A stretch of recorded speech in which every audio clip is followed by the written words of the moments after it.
everybody. Welcome to today's edition of the Gamut Network. I really have been thinking about the best way to describe the woman that's on the show today. What came to my head is a pioneer, a self-starter, just an amazing woman. And I couldn't wait to share her story with all of you. So with that, welcome Caitlin to the show. Thanks for having me. Thank you for being here. Let's just start, please, with your just personal story, journey. Fill in the viewers on the world of Okay. I will truncate it as much as possible. This will be my TED Talk version because it's got lots of details, so I'll just chop it up for you guys. Great. So there really wasn't much to me before 2014. I had recently gotten married, and actually just a few months before that lost my brother. And just kind of life hit the fan, if that makes any sense. So we got married and things were all well. And then right after we came back from the honeymoon, we found out his mom had cancer. And so we're like hit with that. And we just started taking things day by day. But right before my 24th birthday, as in the day before, we were going to go eat lunch with her because she was going through chemo and finally wanted to eat. And it just happened to be the day that we were T-boned by a car while we were riding a motorcycle. And so she was a distracted driver and she was 9 months pregnant herself. And luckily it was a slow enough speed accident because speed always plays a big part in any kind of accident, but it still caused me to lose my left leg below the knee. I lost 75% at impact and then went to the hospital and started surgery. And when I woke up, they said, "Oh, good, you're awake." Everyone's like standing next to me, right? And the first thing she says is, "Oh, you're 4 weeks pregnant." I'm like, okay, I'm going to go back to sleep. So that's how she laid it on me. I was mad because my mom was standing right there and we were actually trying to get pregnant. So I just kind of went back to bed, and I didn't realize it at the time that there was going to be a lot of trauma from some of those moments. It took me 2 years to realize I even had PTSD from the accident. And then I still had my leg. Let me just ask you a question about that piece, because I think that will be really interesting to people that are listening. What made you realize that, hold on, I think I'm experiencing some trauma from something that, you probably had moved on from 2 years later? What was the red flag, so to speak? It was literally a commercial on the radio one night. It was a commercial speaking of PTSD and just the symptoms, and just listed out symptoms, and it didn't relate to the military. It was just somehow just a PTSD commercial. And I heard it by itself, standalone, and I was like, wow, all of that makes sense with how I feel. And then I just accepted it and took it for what it was. And then I felt better because I was like, okay, now there's a reason for the way I think and feel, and even the ways I don't feel, right? And because when I found out I was pregnant, immediately everything shifted to the baby. So a lot of my emotions went under the rug. I tried to be as emotionless as possible while I was pregnant, unless it was a good emotion, because negativity can affect the womb. So just like down to stress and everything. So I kind of went into this mindset where I just shut out any negativity if I could. Wow. But that was also a problem because I didn't face anything I was going through. I didn't know I needed to. I didn't know it was normal for any person to have PTSD, regardless of what it related to. And then that kind of spurred athletics for me. I started working out, hated how I looked in the mirror. And it's not like anybody said, "Oh, your body's awful" or anything. It was just how you felt. It's how I felt. Yeah. It's my now ex-husband even didn't care about me losing a leg or anything, which is not the case for everybody. There are plenty of amputees out there that are in a relationship, and as soon as they get into an accident or something happens and they lose their limb, their life partner decides it's too much for them to happen, and they're not so much a life partner anymore. So we've got a couple I was fortunate. Of those stories, unfortunately. Yeah. So it was really important for me to recognize that it was normal to go through that Mm. and to accept it and to start working on it myself. I didn't go to the doctor. I didn't get diagnosis.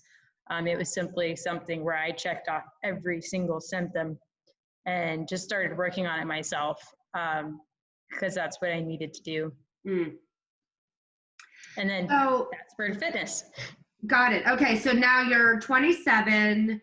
You have a 1-year-old approximately baby.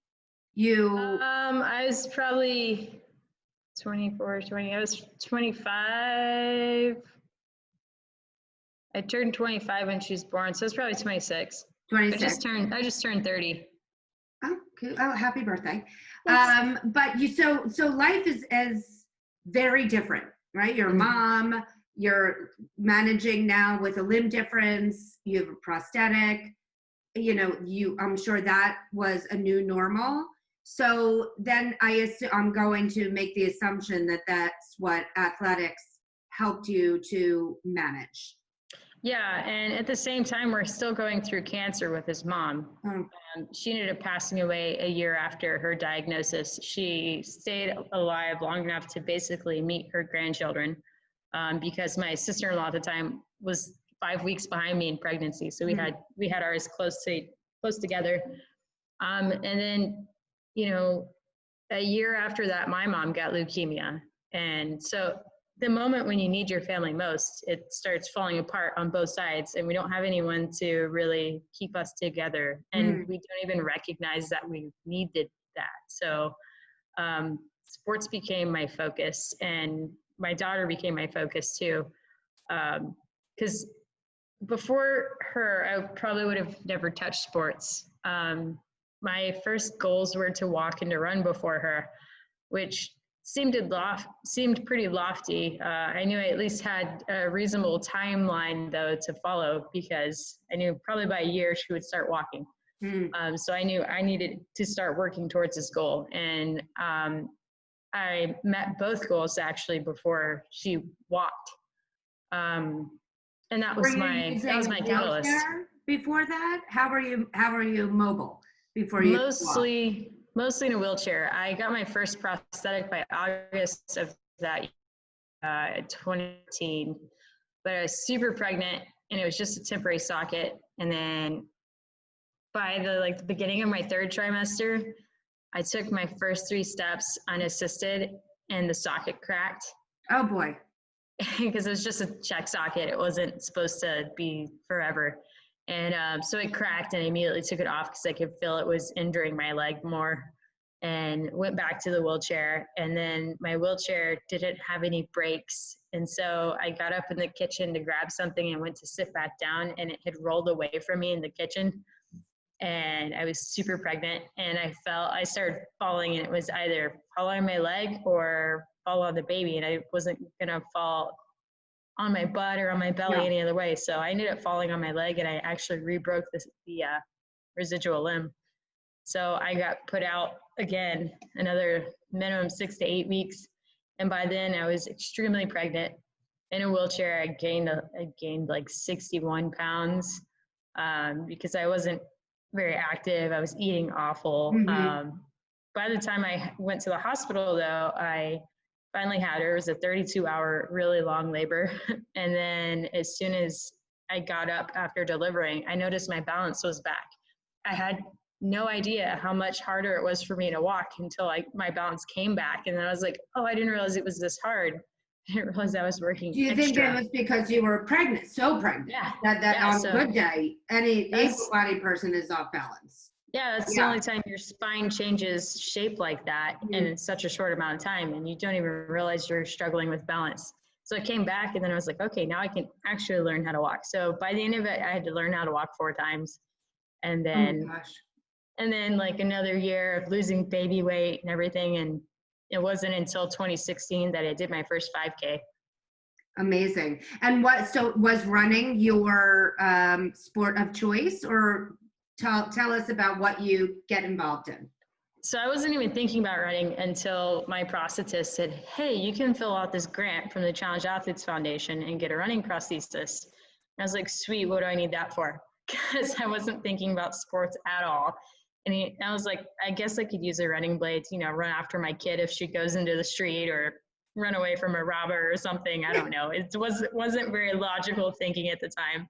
I wasn't thinking sports. And so then I got it, and they had a 5K that the prosthetic company signs out, their patients up for free, and encouraged us to come out. And so I did. I was like, okay, sign me up. I ended up pushing Tinley in the stroller, and my prosthetic didn't fit right. And I forgot all my little socks to fill the void, and basically walked it. But I still set a goal for it, and that was to do it in under an hour. And I did that. And that was like my aha, if I set goals, I might actually go somewhere with it. And then so that was your methodology of pulling yourself out of this spiral, was setting goals and probably exceeding expectations.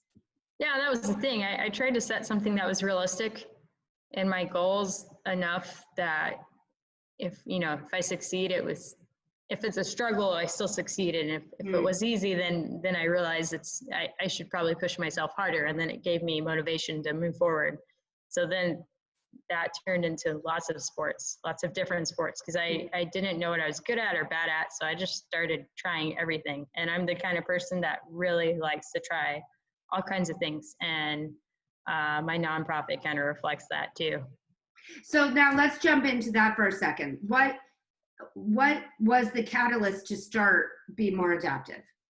So sports actually was the catalyst. It's not anything like that today, but it started from sports.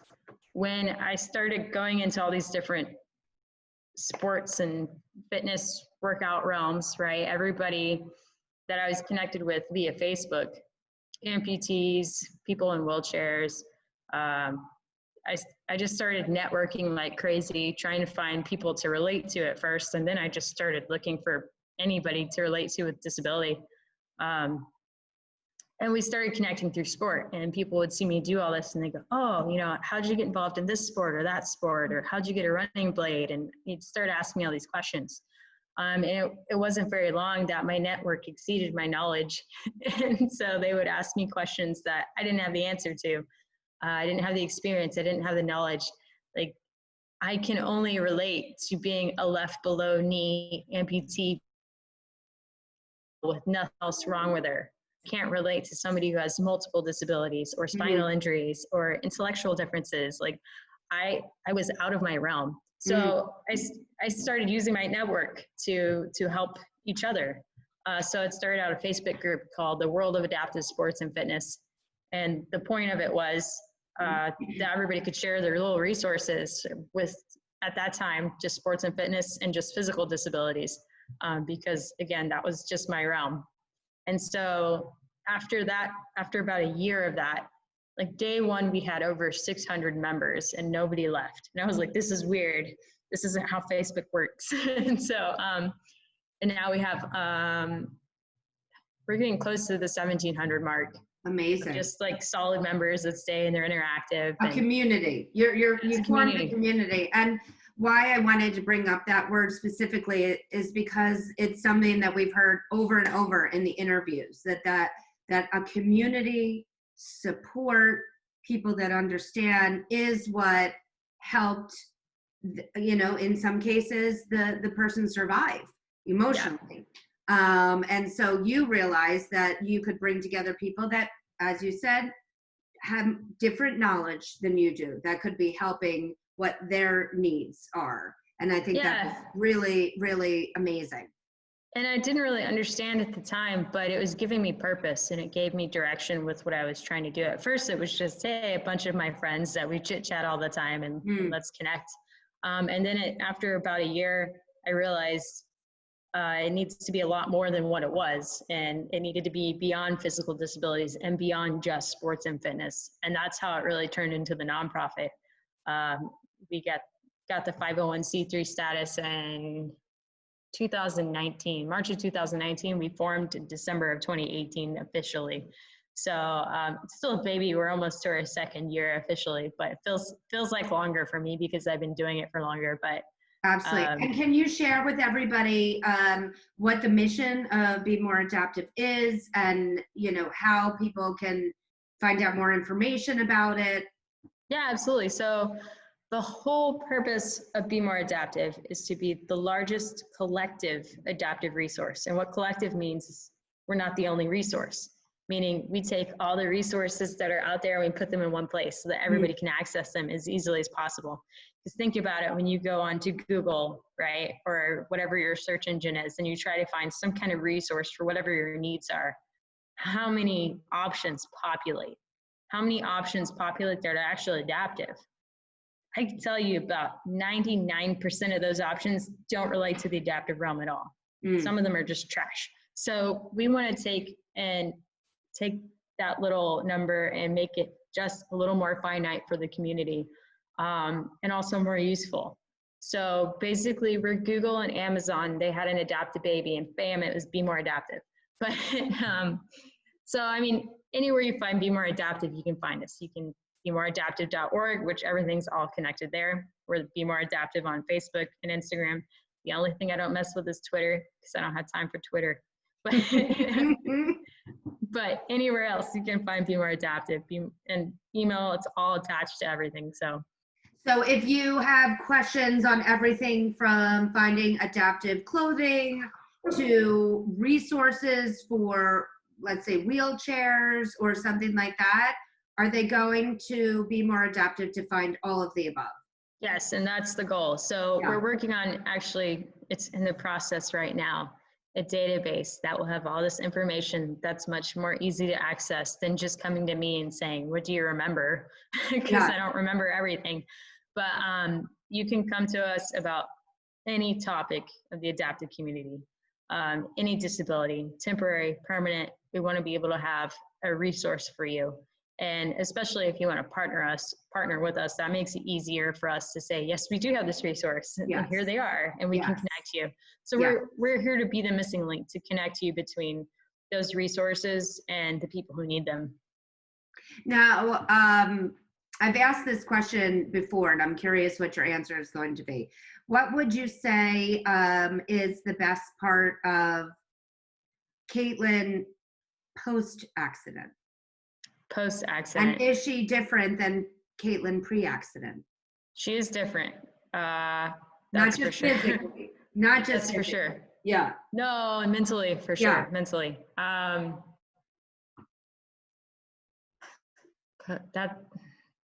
This is why it's a difficult question. It's a difficult question because Caitlin pre-accident had no confidence. So I guess post-accident, I have more confidence, but I still fight pre-accident Caitlin a lot. Like it's hard for me to take compliments. It always was before. So post-accident, I've had to learn how to gracefully thank somebody when they go through the effort of saying something nice, which I think a lot of people need in their life right now. But I don't know, I guess just the fact that I have allowed myself to do something that before I would not. So I'll use modeling as an example. Before the accident, I would always see somebody model and go, that'd be really cool to do. There's no way I could do that. Now, post-accident, Caitlin's like, why would you ask, Dad? Like, ask me. And usually the answer is going to be yes, whatever. Oh, we will definitely be asking you, FYI. So prepare yourself. Okay, I'm here. But I love that so much because on face value, surface value, one would think it would be the opposite, right? That you lose a limb, so maybe your confidence would have decreased. But what I love so much about this story in particular is that it was quite the opposite. That you have found a new voice, a new sense of confidence. I mean, yes, it sounds like you're still battling, but it takes confidence to do what you're doing, to have created what you have created, to get the partnerships that you have. That doesn't come with being shy and meek and not believing in what you can do. And you have done that. So I've learned to say yes to the elevator pitch, to if a stranger is standing next to you, to start with, hello, what's my name? And simply just ask questions and be curious and allow yourself to be successful at whatever you're trying to do. Would you say that also, post-accident, or the new normal that you're living in is living your best life? Yeah, I would say there's always struggles in life, right? Every day there's Yeah. always struggles, but as long as you're trying to be the best version of you and continually improving on what you're doing, then it's gotta be. I love that. I mean, what a profound message this is. I'm so grateful that you are on the show to share that. But before we go, I'd like to ask all my guests one final question, and that is about the power of a vision board. And whether it is a physical vision board or something that you keep in your head or your heart, what you want to accomplish in this life, who you want to meet, what you want to do or see. If we got a chance to peek onto Caitlin's vision board, what would we see? I guess, I mean, there's a lot you would see actually, which is a good thing because I look forward to the future. But you would see my daughter having a happy life, but you would also see one of my big goals is to be more adaptive, be successful, and being able to help people to have easier lives. The biggest thing when I lost my leg that I realized was, oh my gosh, why can't I find anyone like me? Why can't I find anything to do? What's normal? Why is this difficult? Why isn't it easier? I had the opportunity to do research and take time and try to find all of the resources I already have found. I'm still finding. It's going to be years before the resources always change, right? But I never wanted somebody to feel that pain again. And I grew up with a brother with cerebral palsy, and I had my brother that passed away, died from epilepsy. So I grew up with disability around me. But it wasn't until I experienced it myself physically that I understood, one, how people treat you differently, how things aren't accessible, like all these different things. And once I realized it personally, I wanted to make a change because I had lived for years with my brothers who were going through that and didn't realize how unusual it was for them and how can I make that better. So that's my goal, is just to help people and to make life better. And if we just take a simple concept of understanding at any one point we can and will obtain a disability. Yes. And if we start thinking about that and relating ourselves to it, then perhaps we'll think different when we're designing things, and we're actually not just taking care of people who have disabilities now, but we're taking care of our future selves and our children and our loved ones. And why not go through that thought process in the beginning instead of like what I did when a tragic accident happened and then suddenly I'm lost.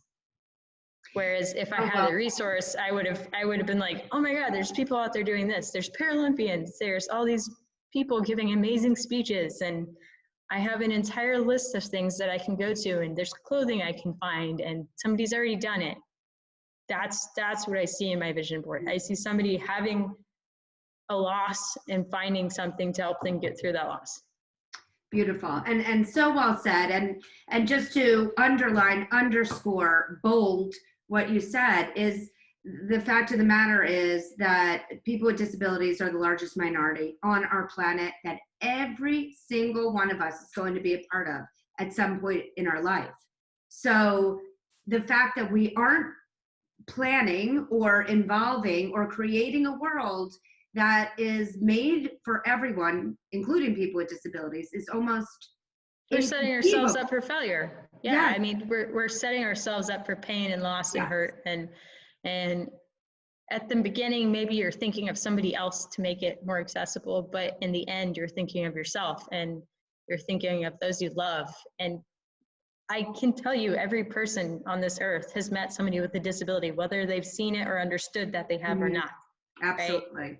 And if you can impact any of those people in a positive way, with an understanding that somebody will be able to impact you in a positive way in the future, you'll be doing the world a good. It just makes sense to me, but not everybody sees things the way I do, I guess, so, which I understand and I get, but it just makes sense to start thinking ahead and understanding that by helping others, you're also helping yourselves. It's just this disability has no bias. It doesn't care what you look like. It doesn't care how much money you make, your where you education, live. doesn't matter. Yes. Doesn't matter. So, you know, take away the bias in your own mind and understand that it's at any one point it can happen to you too. Beautiful. What a perfect way to end the show. Exactly why I created this show is because this is what I want the world to understand. This is what I certainly want the population to feel supported, and they can by what you have created. So I encourage everybody to please go to Be More Adaptive on all the social platforms except for Twitter. And yeah, we're not there yet. their website, because we're all in this together. So we have to support each other and grow important platforms such as this. So Caitlin, thank you so much for joining us today. It was so wonderful to hear from you, hear your story and your wise words. Thank you for having me. I appreciate your time. And yours. If you would like to be on the Gamut Network, please email us at talent@gamutmanagement.com to tell us why you'd be a great guest. Please also don't forget to subscribe to our YouTube channel at the Gamut Network, as well as follow us on our social platforms of Gamut Management. Thank you again. Bye.